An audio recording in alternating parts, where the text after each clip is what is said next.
This is Smithy.tv. Do not be afraid. You're only checking out Breaking Down the News. Scary, scary. With Count Clifton here. And I'm Professor Kenny. Not to be mistaken for Professor Griff. So, anyway, Halloween has just passed. Hope your little goblins and munchkins had a wonderful Halloween. But for some people, though, Halloween is...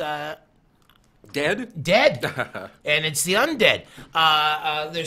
There are some religious sects that are now fighting against Halloween because it's the celebration of pagan events. I belong to this Winnipeg Facebook group, and somebody put in this religious pamphlets, saying that that you are guilty of theft and sin and adultery, and you are the wages of sin. You are going to hell. So they're all upset. This is inappropriate for a child. And I said, but what about that mother answering the door looking like some kind of vampire prostitute? Is that appropriate? So what is what is appropriate? What isn't appropriate? How old is it for a kid to get into Halloween? I mean, but when I celebrate Halloween and think of Halloween, I'm not thinking of I'm worshiping anything evil. It's all about the tricks, all about the treat. Yeah, no, it is. I mean, as time was going on, I got tired with Halloween, but I used to really enjoy it. And it's that look at those little kids in the little costumes, and the mom and dad outside in the sidewalk or by the steps at the bottom of the steps. And the look on these kids and the fact that they get into this dress-up thing and you get a chance to have a little interaction and it does that kind of thing. So I had no problems with Halloween. Though I used to have a problem at first with... Blackface? No. The older, like the 17 and 18-year-olds. Okay. I'm like, you still doing this shit? The ones that are still going out to get candy. Yeah. I'm like... Yeah. No, they're only 16, but them 16-year-olds look like grown women. Oh, yeah. Well, that's how you the older you are, I mean, I'm saying maybe even after 13, 14, it's like, I don't know what the cutoff is, but... There should be a cutoff.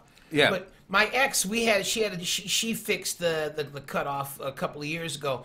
What she did was she had special bags made of tricks for teenagers without costumes. So you just don't show up at the door with a hoodie and say that you're Trayvon Martin. Can I get some Skittles? Well, look, for West Indians, I mean, and I know I was partly into that when I first came here.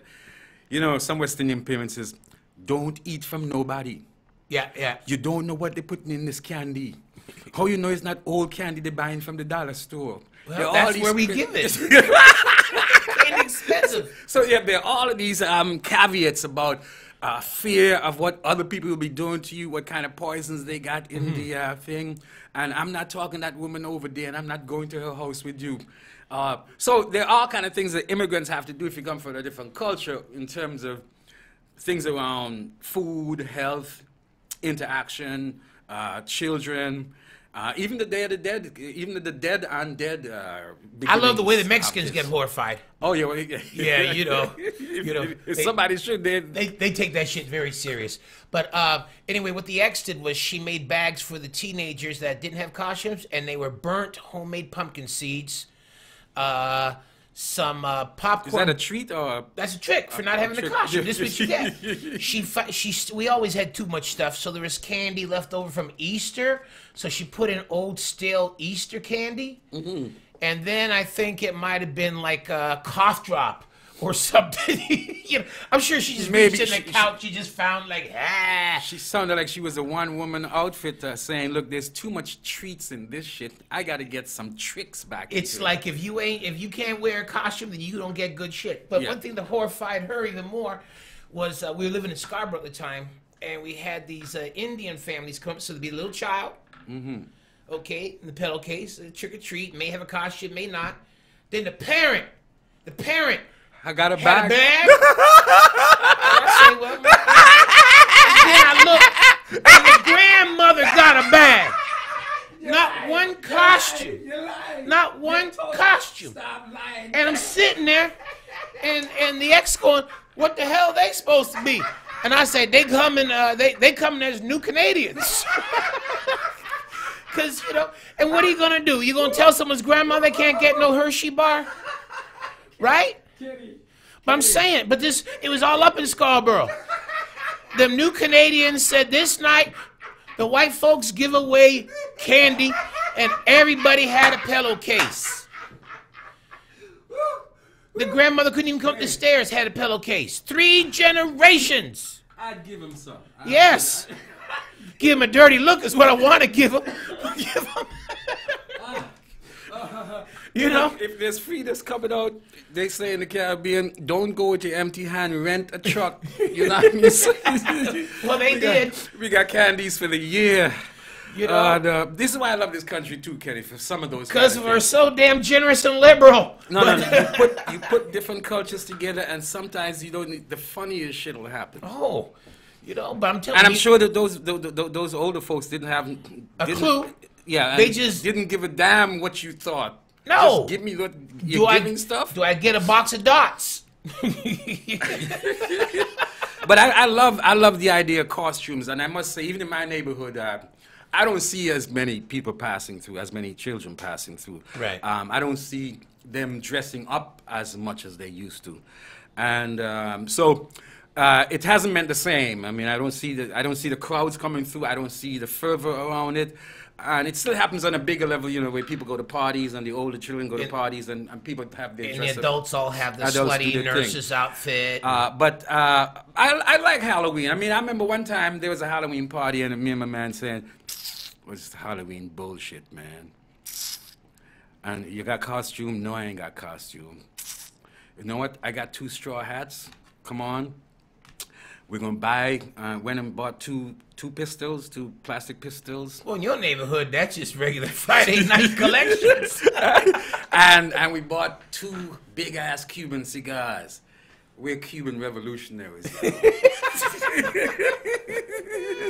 But I like the dressing up part of it. I like the idea that people get dressed up, get out the regular box, and go out there for that night. My 2 cousins, Liddy and Darcy, R.I.P., they went out as Klansmen one year.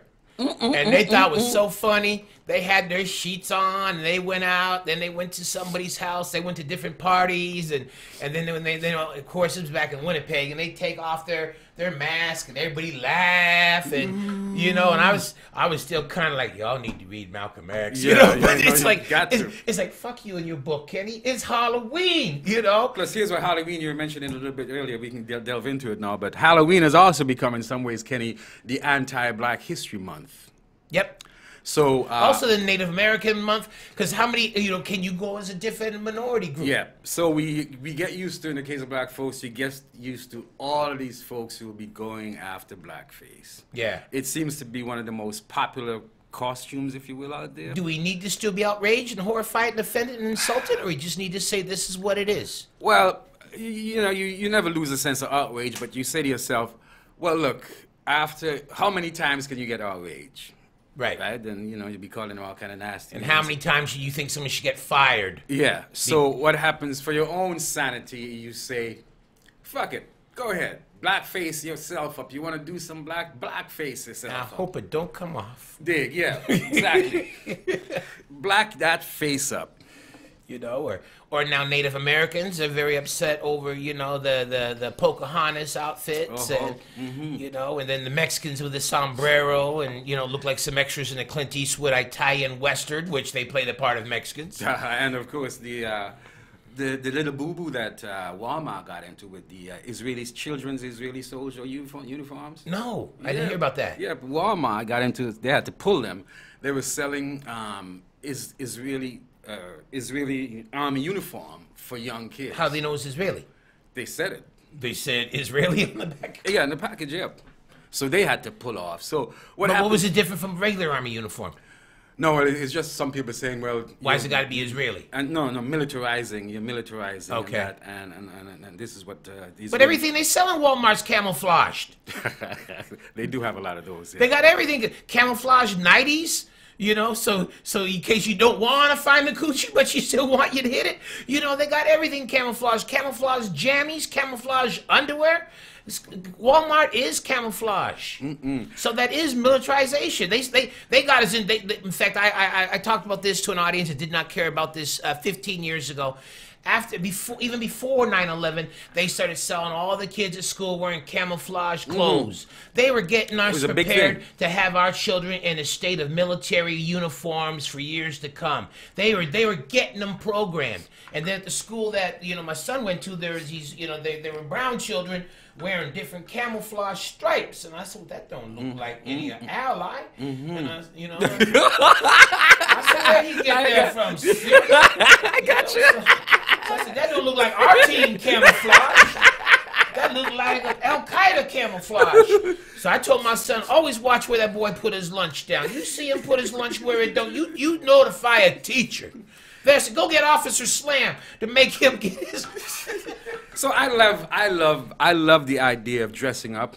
I love the idea of connecting to the dead, the undead, because in Western societies, especially, people are too afraid of death and dying and the dead. So unless we're like zombies in The Walking Dead or what have you. Plus, that gives you a right to stab and shoot things in the head and not get in trouble. Yeah, so and it gives you a chance to get out of your character and take on another character and hopefully do something. And you see, the other thing too is that these kids got to get into character a little bit more too.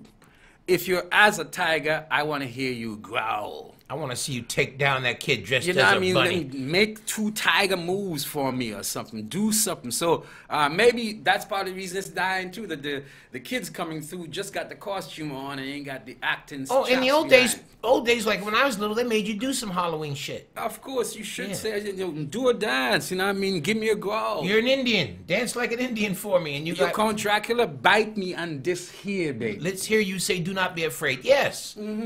You know, so do you think it should go? You think it's dying, or I think it's dying, and now someday hopefully I'll live long enough to be a grandfather, and I'll take my children out, and then I'm gonna stand at the end of the driveway with my bag.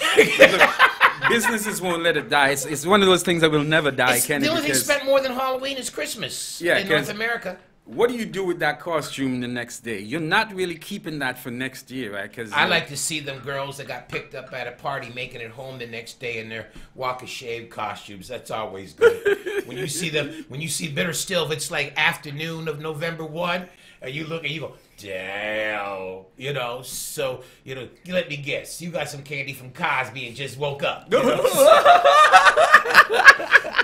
So. Oh, did you hear they had a zombie walk down in Florida last week and somebody shot some kid dressed as a zombie? No, but I heard that there's a guy who killed his friend, and were eating the friend up in his house. So after they watched, I think, a marathon of Walking Dead or something. I think drugs may have been involved. Usually in those kind of situations, yeah, because if you get into that headspace, you're more aware of certain things and more willing to get into a different and less headspace. aware of reality. Yes, and less aware ultimately. Which is there are no zombies. Yeah, like what's that bumper, that Philly boxer, Yusuf, something that was in a male porn movie, and he said, he took a pill and some vodka, and next thing you know, he was in this. Yeah, that pill was called Viagra. that was the pill he took. He was drugged, yeah, now he says he was conscious, but... Where were you going before that? I don't know, but we're out of time, so... Up with Halloween, but it needs to do a lot of things. Business won't let it end because it brings too much money into their coffers. So look out for them to resurrect the idea of Halloween. It'll be here forever. Then a friend of mine, former Canadian living in England now, they're starting, so they're doing a Halloween now, and somebody said, I think somebody wrote, it's nice to see that North American traditions have crossed the pond. And I said, but Halloween started with the Celts. So that was your shit to begin with. History. It started with the Celts and all the Eye of Newt Eaters and all that stuff over there on the real side, So anyway, folks, we are out of time. So please do not boo us because scared. time is coming. But check us out, Clifton. Where else can they check you out? What else are you doing these days? You got any gigs coming up? Well, still around, you know. I mean, things are happening slowly, but we're still there at EglintonTV.com, www.eglintontv.com, you know. You do anything on there lately they should really check out? Well, we got a couple of interviews coming up. We do some interviews with some local artists. We got Jambana Music Festival. We got Rasta Fest. We did Irie Fest, Jerk Fest. So if you want to see a lot of things with local musicians, who's putting on whatever else, who's doing what, which event we went to, check us out at www.eglintontv. Is she involved with this? Ooh, no, Stacey McKenzie. Love this sister, man. She got a deep ass voice, too, yeah. She's bad. She stayed on, showing you that a model can look different, be older, and still be in the game, Kenny. Exotic is the term they would use for her. Stacey McKenzie. Stacey McKenzie. Love it. Okay, well, check her out. Let me look at anyway, folks, this is... let me look at Stacey here, dude. Oh, that is Stacey. Kenny. Kenny, it's always a pleasure being here with you, man. I mean, always. You know, it's so smooth. I mean, you just give me the fuel to go on, to riff off for you, to have you riff off for me. I just love it, brother. And man. then when we get back in the real world, we have to run like the village Frankenstein living is coming. You know how it is. You know how it is, man. Pitchforks and burning torches. If they're not after you with us with them, then we ain't done our job. Anyway, folks, check us out again, Smitty TV, breaking down the news. Thank you.